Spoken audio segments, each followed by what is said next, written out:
Nga po pala, ginawan ko na lang ng layout. Dito nga sa video na to guys, gagawa tayo ng ambigram. Siyempre, isa sa mga vlogger na ina-idol ng lahat. At marami din natutulungan na tao. At ito na nga, umpisahan natin sa pinakaunang letra at saka sa pinakadulo. Ito na nga po, uunahin na nga po natin yung F at saka A.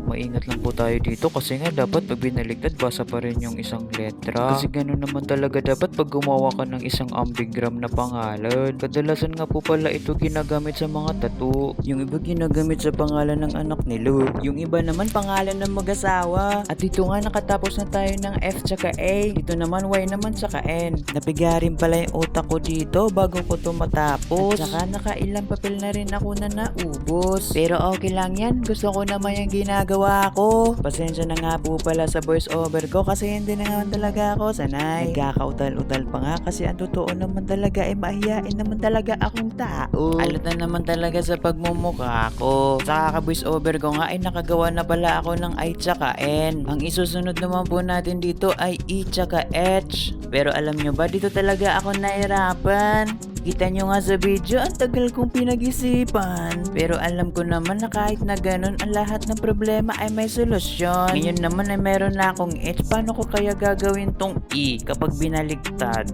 Pero eto na nga, nakaisip na ako. Iba talaga ang nakukuha kapag galing ka na talaga sa mga malalalang problema. Ang bilis mo na makagawa ng solusyon. Pero kayo na po bala kung okay ba yung ginagawa ko. Ang importante naman talaga dito ay base siya sa una hanggang dulo. Dito nga ay panibagong pinag-iisipan na naman. Isusunod na natin ang litrang C.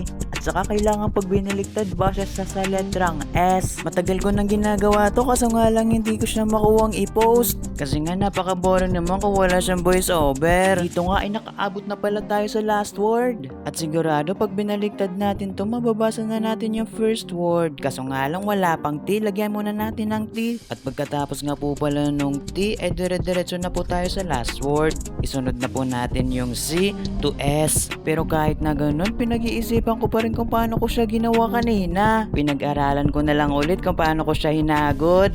Yung C na kailangan mabasa pa rin siya sa S kapag binaliktad. At ayan na nga guys, parang nababasa ko na siya. Kayo po kaya, nababasa nyo? Kasi nga baka ako lang nag-enjoy sa video na to guys ha. Pero hindi naman siguro. Kasi nga hindi naman talaga kayo abot sa 2 minutes mahigat kung hindi nyo naiintindihan yung ginagawa ko. Pero ayan na nga guys, parang malapit na tayo sa katotohanan. Isusunod na natin yung I tsaka N siya kapag binaliktad. Ang ganda naman pala talaga ng pangalan na to sa unang word pa lang. Sa pinakadulo yun pa naman yung lugar na gusto kong puntahan. Kaso nga lang siguro hanggang pangarap na lang. At dito nga guys, umabot na pala tayo ng 3 minuto. At saka isang letra na lang pala yung kulang. Yung pinakauna at yung pinakadulo, yung F tsaka A. Yung sa totoo lang dito talaga ako unang nahirapan. Pero ayan nga guys, patapos na. Salamat nga po pala sa 3 minutong mahigit sa panonood nyo.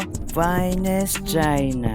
O ayan, kapag binaliktad, Finest China pa rin. At ito nga po pala, ginawan ko na lang ng layout. Para sa mga gustong magpatattoo, message nyo lang ako para sa original file. Salamat! Sesh!